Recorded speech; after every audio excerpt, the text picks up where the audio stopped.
E aí, turma, estamos de volta aqui, dando continuidade a essa nossa rotina de estudo à distância. Vamos continuar o nosso estudo de Química Orgânica. Hoje eu vou continuar na mesma pegada da nossa última aula, que foi sobre polaridade dos compostos orgânicos. Hoje nós veremos uma outra aplicação dessa questão da polaridade dos compostos orgânicos, que é dentro do assunto interação intermolecular. As interações intermoleculares, pessoal, é algo que vocês já estudaram no primeiro ano. Como vocês dificilmente devem lembrar, nós vamos dar uma revisada nesse assunto e depois nós vamos aplicar ele para a química orgânica, certo? Inclusive, nessa aula aqui eu estou reaproveitando a maioria dos slides da aula que eu dei sobre interações intermoleculares para a minha turma do primeiro ano. Vamos lá? Primeiro, pessoal, o que significa interações intermoleculares? As interações são forças que mantêm uma molécula unida a outra quando você tem substâncias no estado sólido ou no estado líquido. Então, por exemplo, essa caneta aqui, ela está no estado sólido, ela é formada por várias moléculas e essas moléculas elas estão grudadas uma na outra. Tanto que eu seguro uma ponta da caneta e ela fica firme, justamente porque todas as moléculas estão uma grudadas na outra. Beleza? Então, essa força que mantém uma molécula grudada na outra em substâncias sólidas e líquidas, no líquido essa força é um pouco menos intensa, é chamada então de interação intermolecular. E aí, para representar aqui, eu tenho o desenho de várias moléculas de água e a gente nota que nesse desenho aqui, nós temos esses tracejadinhos pretos indicando justamente essa interação. Esse tracinho preto ele indica que, por exemplo, se eu pudesse pegar uma dessas moléculas de água e puxasse, as outras moléculas viriam junto, porque há uma força que está mantendo elas unidas, certo? Pessoal, quando eu falo de uma substância no estado gasoso, você não tem mais interação intermolecular. A característica de substâncias gasosas é justamente a ausência de algo que esteja grudando uma molécula na outra. De tal forma que se eu mexer numa molécula, não acontece nada com a outra. Então, quando você, por exemplo, evapora uma substância, passa ela para o estado gasoso, você vai estar justamente rompendo, tirando aqueles tracejadinho preto, que vocês tinham visto no slide anterior, que estava unindo as moléculas de água. Então, nesse caso aqui, nessa figura que vocês estão vendo, nós teríamos água no estado gasoso. Tá? Se você mexe numa molécula aqui, não acontece nada com a outra. Então, pessoal, a ideia é essa. Interação intermolecular é uma força que mantém as moléculas unidas no estado sólido e líquido. Quando você passa para o estado gasoso, você rompe, você acaba com essa interação intermolecular. Aliás, refletindo aqui sobre o nome, interação, vocês sabem o que significa, intermolecular, esse prefixo inter é entre diferentes moléculas. Tá? Então, um torneio interclasse é um torneio entre diferentes classes, entre diferentes salas. Uma interação intermolecular é uma interação entre diferentes moléculas, certo? E quais são essas interações? Existem 3 tipos de interação. A primeira delas é a interação dipolo-dipolo. E essa interação, pessoal, ela vai acontecer quando nós estivermos falando de moléculas polares. E como que funciona essa interação dipolo-dipolo? Bem, vamos pegar um exemplo de uma molécula que não é orgânica, mas é bem simplesinha. Vamos pegar o caso, por exemplo, do HCl, na qual nós temos o hidrogênio aqui com um elétron, o cloro com 7. Então, a gente compartilha um elétron aqui, o hidrogênio ele fica feliz com 2 elétrons, o cloro com 8, certo? E o que vai acontecer aqui, pessoal, como nós estudamos na aula anterior, essa molécula é uma molécula polar. O cloro ele puxa o elétron com mais força do que o hidrogênio, fazendo então que eu crie um momento dipolo aqui apontado para o cloro. Então, o cloro ele fica parcialmente negativo e o hidrogênio fica parcialmente positivo. Então, como eu disse para vocês, é uma molécula polar. O que vai acontecer aqui é o seguinte: se nós tivéssemos várias moléculas de HCl, que é o que eu vou desenhar aqui, ó,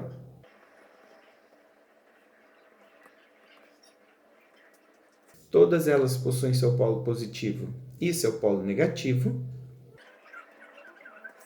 E o que vai acontecer aqui é uma força de atração entre a carga negativa de uma molécula e a carga positiva da outra.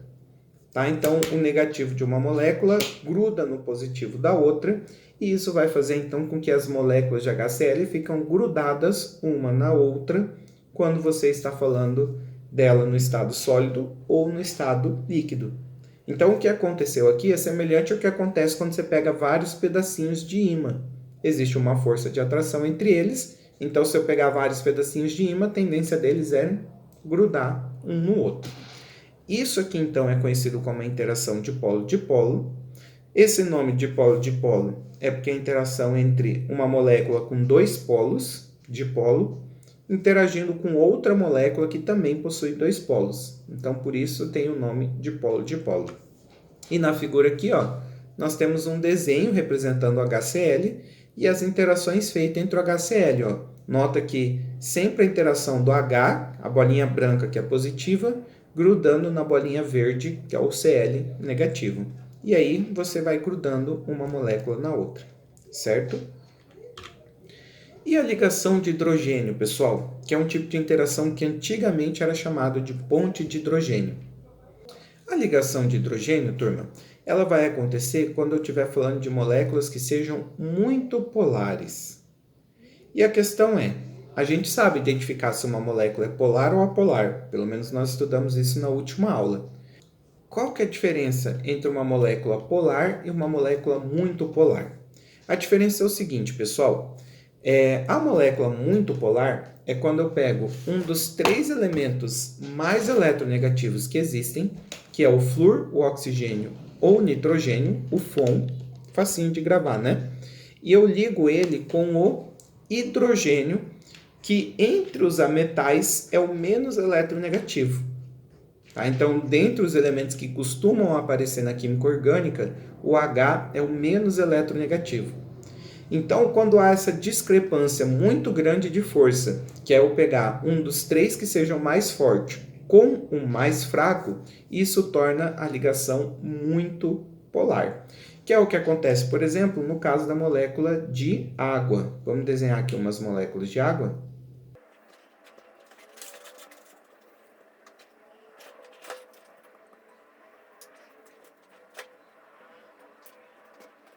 E aí, galera, então nós desenhamos aqui três moléculas de água.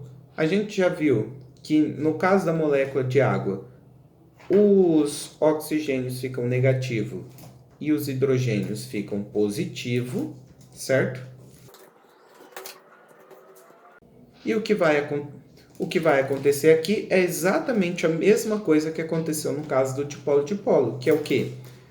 A parte positiva de uma molécula vai grudar na parte negativa de outra. Então, nós vamos ter aqui ó, os hidrogênios de algumas moléculas de água grudando no oxigênio de outras moléculas, mantendo a água unida, quando eu falo de água líquida ou água sólida, certo? Então, conceitualmente, a ligação de hidrogênio ela é idêntica ao dipolo-dipolo, é a atração de carga positiva com negativa, com a única diferença, pessoal, que essa interação ela é mais forte que o dipolo-dipolo. Ou seja, a ligação de hidrogênio é um dipolo-dipolo mais intenso, mais forte. É como se estivéssemos dizendo que é um ímã mais poderoso, um ímã que gruda com mais força, certo? E aqui nós temos então o desenho, né, de algumas moléculas de água grudando uma na outra. Notem que o branco, que é o hidrogênio, sempre gruda no vermelho, que é o oxigênio. Fechamos aqui a ligação de hidrogênio. A última interação que nós temos, a interação de polo induzido e polo induzido, que tem esse nome grande, para não ter que ficar falando toda hora de polo induzido, nós iremos falar DI, DI. E essa interação é uma interação que ocorre com moléculas apolares. tá? Galera, no caso da molécula polar, o que vai acontecer? Eu vou desenhar aqui algumas moléculas apolares.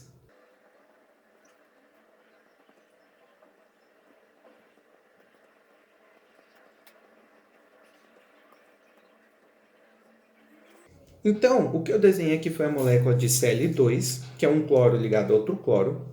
Essa molécula, ela é apolar. Por quê? Porque nenhum dos dois é mais eletronegativo, né? Eles compartilham elétron de igual para igual. Se ela é apolar, ela não possui nem polo positivo, nem polo negativo.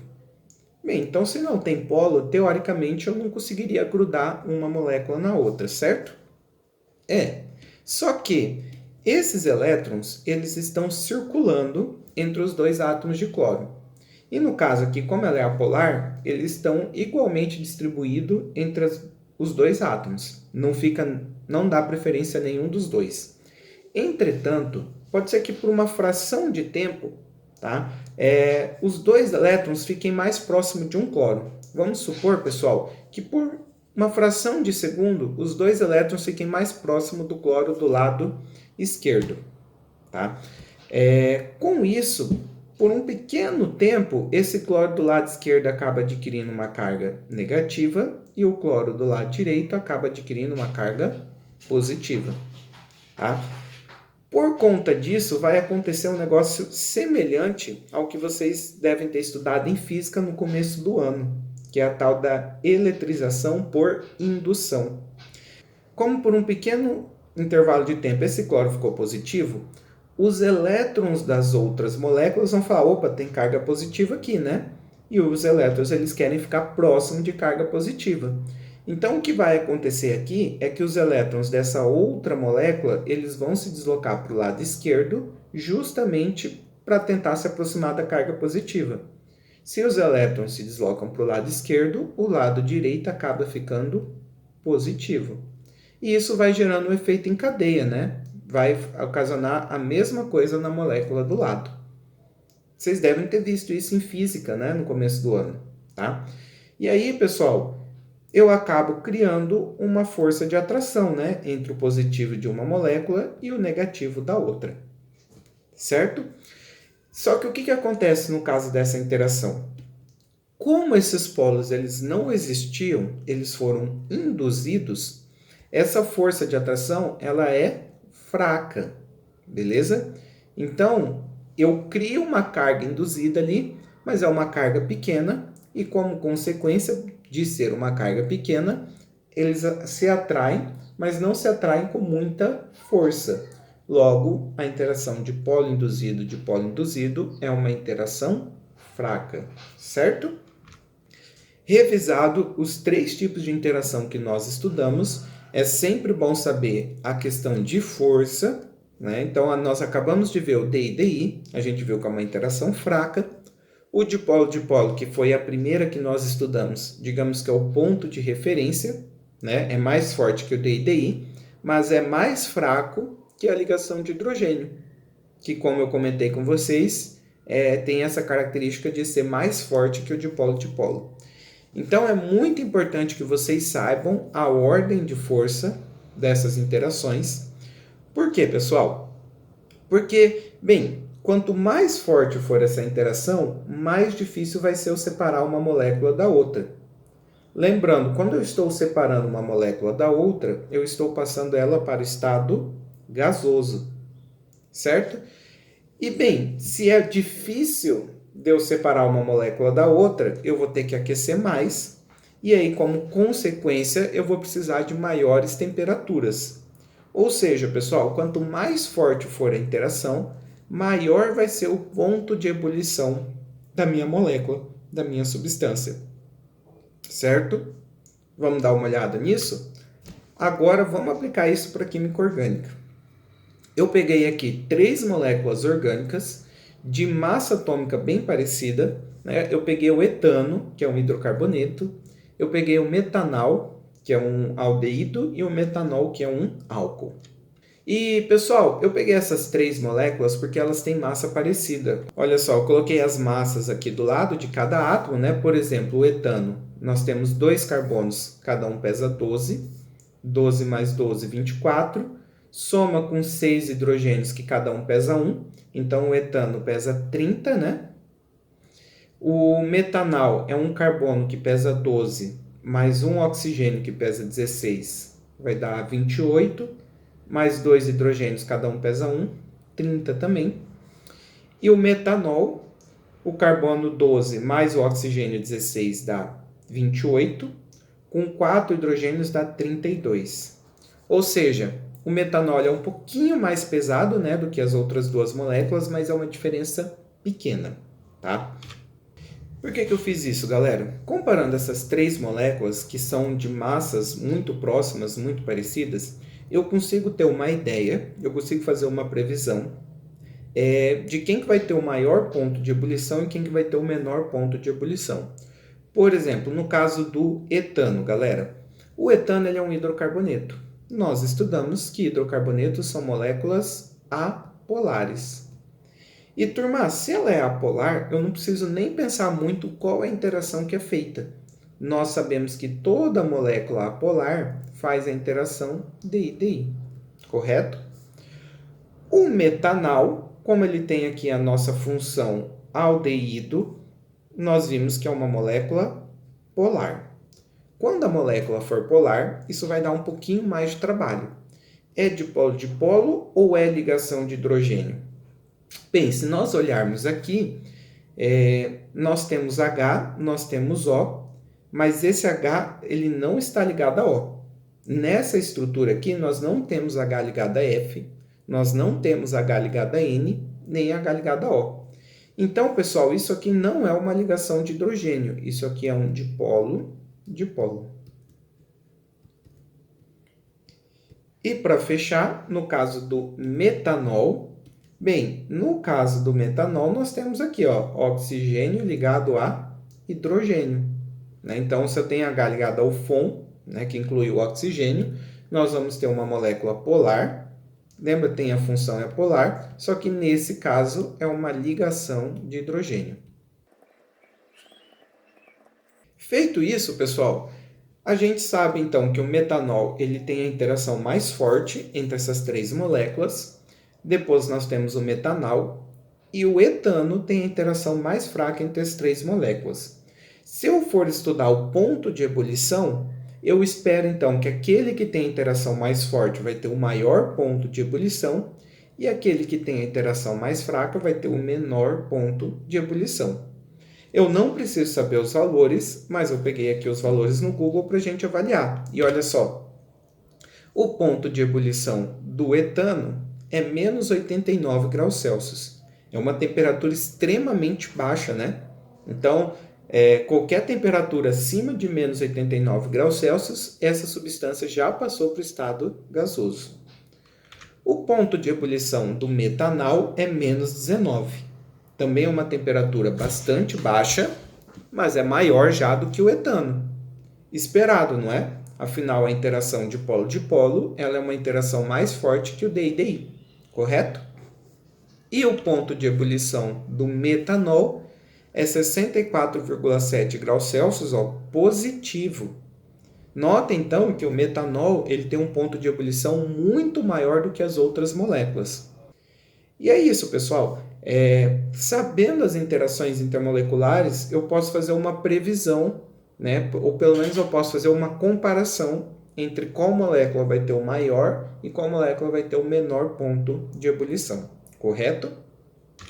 Pessoal, lembra que eu fiquei calculando a massa antes da gente fazer o exemplo anterior? Por quê?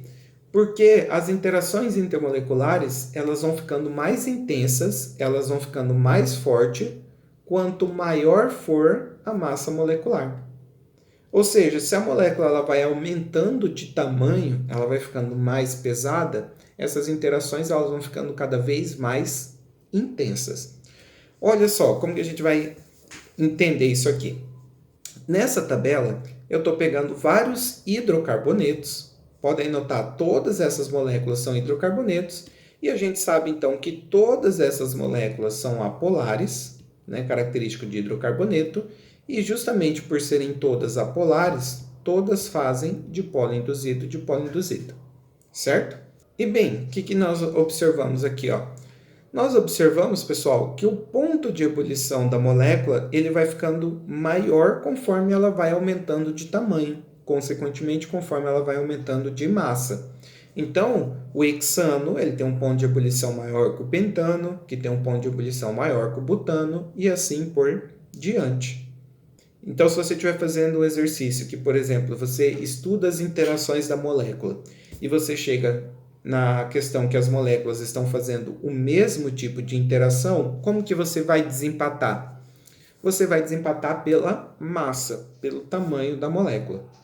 As moléculas maiores possuem pontos de ebulição maiores, possuem interações mais fortes, tá? E aqui, pessoal, eu trouxe para vocês um slide que eu puxei lá da aula de hidrocarbonetos e petróleos, uma aula que eu dei para vocês lá atrás. Tá? Então, eu só copiei o slide e trouxe para cá, porque nesse slide eu já dava, digamos assim, um spoiler da aula de hoje. Eu falava o seguinte, ó, quanto maior o composto, quanto maior a massa do composto, mais forte a interação que os mantém unidos, maior o ponto de fusão e ebulição do hidrocarboneto. Então, eu comentei para vocês, por exemplo, que hidrocarboneto de 1 a 4 carbonos, eles acabam tendo uma interação mais fraca e eles, nas condições ambiente, eles são gasosos. Né? Os hidrocarbonetos de 5 a 17 carbonos, eles possuem uma interação mais forte, então nas condições ambiente eles estão no estado líquido. E os hidrocarbonetos com mais de 18 carbonos, nas condições ambientes, por ter uma interação muito forte, eles estarão no estado sólido. E aqui nós temos as temperaturas de ebulição, né? Semelhante ao que eu fiz no slide anterior, só que indo aqui até hidrocarboneto com 9 carbonos. E aí você percebe que vai sempre aumentando o valor. Certo? Aqui, pessoal, eu trouxe o slide que eu resumia todas as funções orgânicas e eu fiz uma adaptação, né? Originalmente, quando eu trouxe esse slide para vocês, nessa última coluna aqui, eu colocava a regra de nomenclatura. Agora vamos discutir um pouquinho sobre a interação. Os hidrocarbonetos, que são compostos que só têm carbono e hidrogênio, nós sabemos que vão ser sempre apolares, né? Então, o hidrocarboneto é sempre apolar. Então, sempre vai fazer a interação de polo induzido de polo induzido, certo? E as funções, galera? Como eu comentei com vocês na última aula, sempre que eu coloco uma função, eu crio um ponto de polaridade. Então, se eu crio um ponto de polaridade, ou vai ser de polo ou ligação de hidrogênio. Vamos dar uma olhada nisso? Se eu tiver um álcool, um enol ou um fenol, todos eles caracterizam-se pela presença de OH, né? Tanto o álcool, quanto o enol, quanto o fenol. Bem, como eles têm OH, eles têm H ligado a O, todos eles vão fazer ligação de hidrogênio, certo? Já o aldeído e a acetona, eles caracterizam por uma C dupla O, consequentemente eles não têm H ligado a O, né? Você vai ter H ligado a C nos dois casos, mas a O não. Então, como eu não tenho H ligado a O, tanto o aldeído quanto a acetona vão ser de polo de polo. Vão ter uma interação mais fraca do que álcool, do que enol, do que fenol, certo? Ácido carboxílico, acontece algo semelhante ao que nós fizemos no caso do álcool, né? Tem H ligado a O, né? Ele tem a C dupla O e OH. Bem, como tem H ligado a O, a ligação de hidrogênio. O éter é um caso interessante. O éter é um oxigênio entre carbonos. Não tem H ligado a O, então a interação é dipolo-dipolo. E outra coisa, pessoal, o oxigênio entre carbonos, ele acaba criando a seguinte situação. Normalmente, esses carbonos aqui, eles vão estar cheios de hidrogênio, né? Seja no lado direito, seja no lado esquerdo. E aí, você tem um oxigênio que cria um ponto de polaridade entre carbonos e hidrogênios que são apolares. Isso faz com que o ponto de polaridade criado pelo éter, ele fique, digamos assim, rodeado por coisas apolares, ou seja, acaba sendo um polar fraco, tá? Porque o oxigênio que criaria a polaridade, ele está rodeado ali por carbonos apolares. Então, o que acaba acontecendo? É uma molécula polar, mas quase apolar. Então ele faz uma interação de polo, só que é uma interação fraca. Então, lembre-se, o éter ele é quase apolar, beleza? Éster. O éster ele tem um oxigênio entre carbonos, né, que seria o caso semelhante ao éter, só que ele acaba tendo uma dupla O que se destaca aqui, ó, que sai do meio da estrutura, né? A dupla O ela vai para cima ou para baixo ali, saindo do meio da estrutura. Então, pessoal, o éster ele é polar normal, é a interação de polo, certo? Semelhante a cetona e aldeído. E a amina? Quando a gente fala de amina, nós temos que tomar cuidado no seguinte caso, ó. A amina primária, ela vai terminar em NH2. Então, eu vou ter H ligado a N, é a ligação de hidrogênio. A secundária, NH. Então, também é ligação de hidrogênio. A terciária, não, né? A terciária, eu não tenho nenhum H ligado ao N. Então, o que acontece no caso das aminas? A primária e a secundária faz ligação de hidrogênio e a terciária é de polo, certo? Porque a ligação de hidrogênio tem que ter H ligada a N, na terciária isso não ocorre. E pessoal, isso também vai acontecer com as amidas, tá? Então, por exemplo, o nitrogênio ele faz 3 ligações, né? Se pelo menos uma delas for com hidrogênio, é ligação de hidrogênio. Caso todas as 3 ligações, nenhuma seja com hidrogênio, vai ser de polo. Beleza? É muito bom vocês saberem isso. Vamos fazer alguns exercícios para praticar? Pessoal, exercício 1. Um estudante recebeu uma tabela reproduzida a seguir que conta algumas propriedades físicas de compostos diferentes. Então, eu tenho o composto 1, 2 e 3, o ponto de fusão e o ponto de ebulição. O ponto de fusão é quando você passa do sólido para o líquido. E aí, pessoal, o ponto de fusão e de ebulição eles são sempre proporcionais, tá? Então, quando eu falo que uma molécula tem o maior ponto de ebulição, normalmente ela também vai ter o maior ponto de fusão, tá? E nós temos também a solubilidade em água. E ele quer saber, segundo essa tabela, os possíveis compostos 1, 2 e 3 são respectivamente quem? Antes de eu avaliar a tabela, vamos ver as opções, tá? Se você olhar as alternativas, todas elas apresentam as mesmas 3 moléculas, tá? Que no caso é o butano 1-ol. Butano 1-ol é um álcool de 4 carbonos, né? E o OH na posição 1. O butano, que é um hidrocarboneto de 4 carbonos. E o éter etílico. Pessoal, o éter etílico ele não está na nomenclatura oficial que eu passei para vocês, tá? Mas éter é oxigênio entre carbonos, certo? Etílico significa que eu teria etil dos dois lados. E o que é etil? São 2 carbonos, né?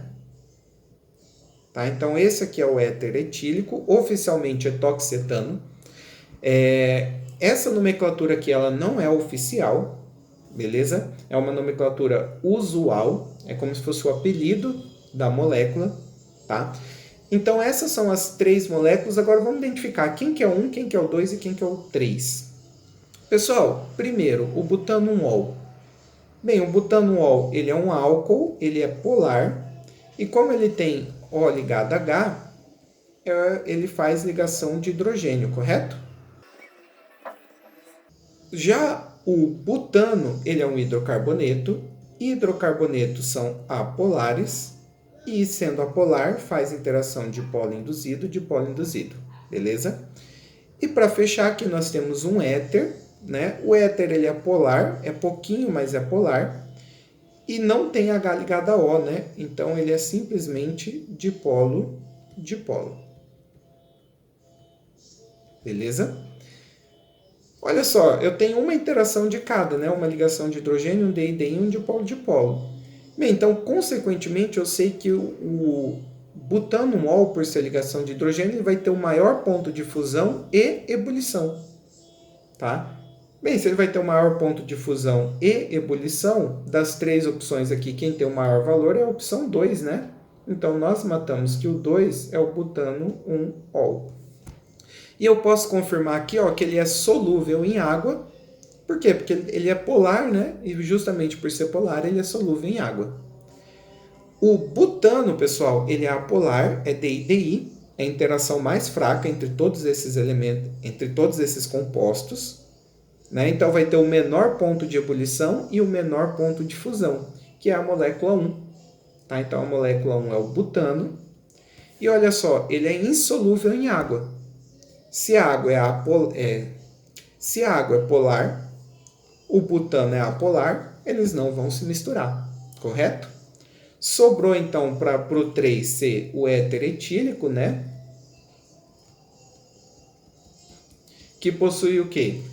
Dipolo-dipolo, que é a interação intermediária, que vocês podem observar os valores do ponto de fusão e ponto de ebulição são intermediários, e ele é parcialmente solúvel em água. Por quê? Ele é polar, igual à água, então ele tende a se dissolver, mas como eu comentei com vocês, o éter ele é polar, mas é pouquinho. Então, por ser pouco polar, ele não vai ser assim tão bem solúvel em água. Então a ordem ficou essa aqui, ó, butano, butano-ol e éter etílico, o que leva a gente a marcar a alternativa B. Fechamos o exercício 1.